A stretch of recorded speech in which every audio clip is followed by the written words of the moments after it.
Earn Marks, your perfect learning partner.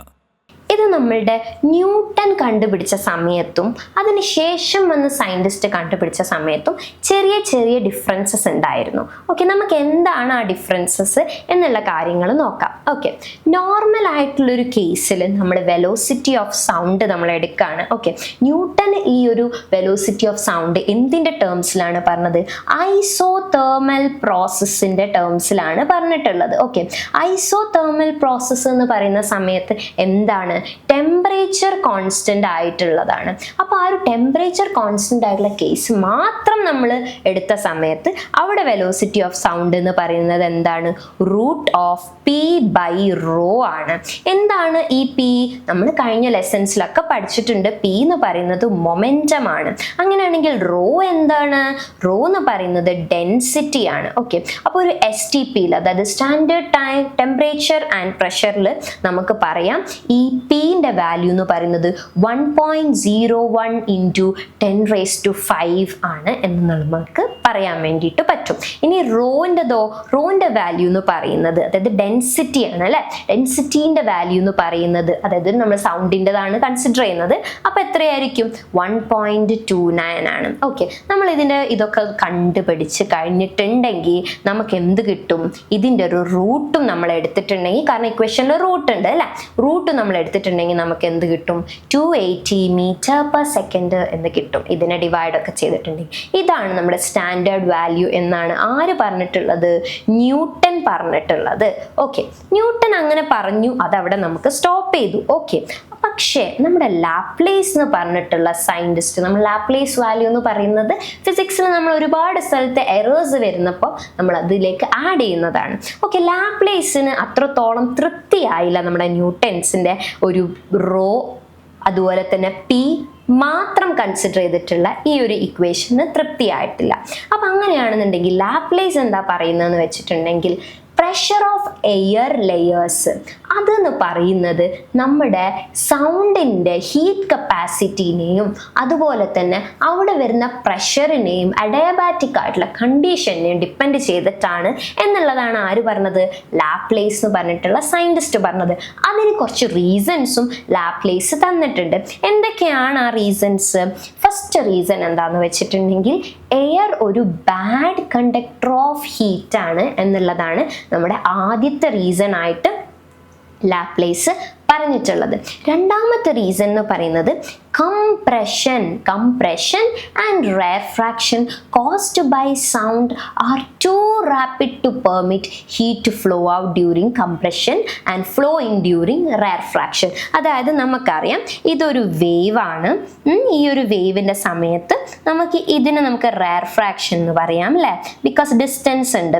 ഇനി compression ആണെന്നുണ്ടെങ്കിൽ ഇങ്ങനെയായിരിക്കും. അപ്പോൾ ഇത് പെട്ടെന്നാണ് നടക്കുന്നത്. അപ്പോൾ ഈ ഒരു സമയത്ത് റെഫ്രാക്ഷൻ്റെ സമയത്ത് നമ്മുടെ ഈ ഒരു സൗണ്ട് സിസ്റ്റത്തിൽ ഈ ഒരു എയർ ഇങ്ങനെ ഫ്ലോ ചെയ്യാനുള്ള ടൈമും, അതായത് ഉള്ളിലോട്ട് ഫ്ലോ ചെയ്യാനുള്ള ടൈമും അതുപോലെ തന്നെ കംപ്രഷൻ്റെ സമയത്ത് ഔട്ട് ഫ്ലോ ചെയ്യാനുള്ള ടൈമും അവർ കൊടുക്കുന്നില്ല. ഇങ്ങനെ ഇത് മാത്രം കൺസിഡർ ചെയ്തിട്ടുണ്ടെങ്കിൽ എന്നാണ് പറയുന്നത്. അപ്പോൾ നമ്മളോട് പറഞ്ഞിട്ടുള്ളത്, അതായത് നമ്മൾ നേരത്തെ ഉള്ള ആ ഒരു ഇക്വേഷൻ ഉണ്ടല്ലോ, velocity is equal to P by റോന്റെ റൂട്ട് എന്നായിരുന്നു നമ്മൾ പറഞ്ഞിട്ടുണ്ടായിരുന്നത്. പക്ഷേ അവിടെ നമ്മളൊരു ചെറിയ കറക്ഷൻസ് വരുത്തിയിട്ടുണ്ട്. അതായത് നമ്മളിവിടെ ഒരു ഗാമ എന്ന് പറഞ്ഞിട്ടുള്ളൊരു വാല്യൂം കൂടി കൊണ്ടുവന്നിട്ടുണ്ട്. എന്താണ് ഈ ഗാമ? ഗാമ എന്ന് പറയുന്നത് CP/CV ആണ്. എന്താണ് ഈ CP എന്ന് പറയുന്നത്? CP എന്ന് പറയുന്ന സമയത്ത് നമുക്ക് ഹീറ്റിനെ റൈസ് ചെയ്യാനുള്ള ഒരു കോൺസ്റ്റന്റ് ടേം ആണ് CP എന്ന് പറയുന്നത്. അതായത് നമുക്ക് ആ ഒരു ടെമ്പറേച്ചർ റൈസ് അറ്റ് കോൺസ്റ്റന്റ് പ്രഷറിന് നമുക്ക് എന്ത് പറയാം? CP എന്ന് പറയാം. അതല്ലെങ്കിൽ CV എന്ന് പറയുന്ന സമയത്ത് നമ്മൾ ഒരു heat capacity to raise the temperature at constant volume. ഇത് രണ്ടുമാണ് നമ്മൾ CPയും CVയുമായിട്ട് പറയുന്നത്. ഇത് ഈ ഒരു ഇക്വേഷനിൽ നമ്മൾ കൊടുക്കണം എന്നുള്ളതായിരുന്നു ആരുടെ കണ്ടീഷൻ? ലാപ്ലേസിന്റെ കണ്ടീഷൻ. അപ്പോൾ ലാപ്ലേസ് ഇക്വേഷൻ എങ്ങനെയാക്കി മാറ്റി എന്ന് വെച്ചിട്ടുണ്ടെങ്കിൽ നമ്മൾ ഈ ഒരു പി ബൈ റോ ഉണ്ടാവുമല്ലോ, ആ ഒരു പി ബൈ റോയിലേക്ക് നമുക്ക് പിക്ക് പകരമായിട്ട് ഈ ഒരു വാല്യൂം കൂടി കൊടുത്തു. അപ്പോൾ നമ്മൾ ഇക്വേഷൻ എങ്ങനെയായിട്ട് മാറും? അതായത് നമ്മൾ ഇക്വേഷൻ ഗാമ പി ബൈ റോന്റെ റൂട്ട് ആവും. അതിൽ ഗാമേന്റെ വാല്യൂ എന്ന് പറയുന്നത് heat capacity to raise the temperature at constant pressure by heat capacity to raise the temperature at constant volume. കാരണം ഇവിടെ നമ്മൾ എടുത്തിട്ടുള്ളത് അഡയാബാറ്റിക് കണ്ടീഷൻ ആണ്. അതായത് നമ്മൾക്ക് അവിടെ എന്തും കൂടി നമ്മൾ കൺസിഡർ ചെയ്തിട്ടുണ്ട്. അതായത് ഏകദേശം നമ്മൾ ഫിസിക്സിൽ പറയുകയാണെങ്കിൽ ഏകദേശം ഒരു 16% പ്രഷറിൻ്റെ കാര്യവും അതുപോലെ തന്നെ ബാക്കി വോളിയത്തിൻ്റെ കോൺസ്റ്റന്റ് കാര്യവും ഒക്കെ ആര് പറഞ്ഞിട്ടുണ്ട്? ലാപ്ലേസ് പറഞ്ഞിട്ടുണ്ട്. സോ ലാപ്ലേസ് ആ ഇക്വേഷനിൽ കറക്ഷൻ കൊണ്ടുവന്നിട്ടുള്ളതാണ്. ഓക്കെ, ഇനി അങ്ങനെയാണെന്നുണ്ടെങ്കിൽ നമ്മൾ എന്തൊക്കെ ഫാക്ടേഴ്സ് ആണ് ഇവിടെ നമ്മൾ സൗണ്ടിൻ്റെ വെലോസിറ്റിക്ക് എഫക്റ്റ് ചെയ്യുന്നത് എന്നുള്ളതാണ് നമ്മൾ പറയാൻ വേണ്ടി പോകുന്നത്. എന്തൊക്കെ ഫാക്ടേഴ്സ് ആണ്? ഫസ്റ്റ് ഫാക്ടർ എന്ന് പറയുന്നത് ടെമ്പറേച്ചർ ആണ്. പിന്നെയുള്ള ഫാക്ടർ എന്ന് പറയുന്നത് ഡെൻസിറ്റി ആണ്. പിന്നെയുള്ള ഫാക്ടർ എന്ന് പറയുന്നത് ഹ്യൂമിഡിറ്റി ആണ്. ഓക്കെ, പിന്നെ ഒരു ഫാക്ടറും കൂടി മുന്നേ നമ്മളോട് പറഞ്ഞിട്ടുണ്ടായി, അതാണ് പ്രഷർ. പക്ഷെ പിന്നീട് നമുക്ക് മനസ്സിലായി ഈ സൗണ്ടിൻ്റെ വെലോസിറ്റിനെ ഡിപ്പെൻഡ് ചെയ്യുന്ന കാര്യത്തിൽ പ്രഷറിന് എന്തില്ല, പ്രഷറിന് നോ റോൾ എന്നുള്ളത് നമുക്ക് മനസ്സിലായി. അങ്ങനെയാണെങ്കിൽ ടെമ്പറേച്ചർ എന്ന് പറയുന്ന സമയത്ത് ഇവിടെ നമുക്ക് ടെമ്പറേച്ചറിൻ്റെ ഒരു ഇക്വേഷൻ ഒക്കെ നമ്മൾ മുന്നേ പഠിച്ചിട്ടുണ്ടാവും. Gamma R T by M എന്നുള്ള ഇക്വേഷൻസ് ഒക്കെ നമ്മൾ പഠിച്ചിട്ടുണ്ടാവും. അപ്പോൾ ഇത് വെച്ചിട്ട് തന്നെയാണ് നമ്മൾ പറയുന്നത്. നമുക്ക് ഈ ഇക്വേഷൻ ഒന്നും അത്രത്തോളം ഇമ്പോർട്ടൻ്റ് അല്ല, ജസ്റ്റ് ഒന്ന് മനസ്സിലാക്കി വെച്ചാൽ മതി. അപ്പോൾ ഇവിടെ നമ്മൾ നോക്കുകയാണെന്നുണ്ടെങ്കിൽ എന്താണ് നമ്മുടെ വെലോസിറ്റിക്ക് ഇത് ഡയറക്റ്റ് റിലേഷൻ ആണ് അല്ലേ. ദാറ്റ് മീൻസ് ടെമ്പറേച്ചർ കൂടുന്നതിനനുസരിച്ചിട്ട് നമ്മുടെ ഗ്യാസിലുള്ള വെലോസിറ്റി ഓഫ് സൗണ്ട് എന്ത് ചെയ്യും? ഇൻക്രീസ് ചെയ്യും എന്നുള്ളത് നമ്മൾ മനസ്സിലാക്കാം. ഇനി അടുത്ത ഫാക്ടർ എന്ന് പറയുന്നത് ഹ്യൂമിഡിറ്റി ആണ്. ഹ്യൂമിഡിറ്റി കൂടുന്ന സമയത്ത് സൗണ്ട് കൂടുകയാണോ ചെയ്യുക, കുറവാണോ ചെയ്യുക? നമ്മുടെ velocity of sound humidity increase ചെയ്യുന്ന സമയത്ത് കൂടുകയാണ് ചെയ്യുക. ഇത് ഇക്വേഷനെ ബേസ് ചെയ്തിട്ടൊന്നല്ല, ചില എക്സ്പെരിമെന്റ്സ് കണ്ടക്ട് ചെയ്തിട്ട് നമുക്ക് മനസ്സിലായിട്ടുള്ള കാര്യങ്ങളാണ്. ഓക്കെ, ഇനി അങ്ങനെയാണെങ്കിൽ ഡെൻസിറ്റി എന്താണ്? ഡെൻസിറ്റി തമ്മിലുള്ള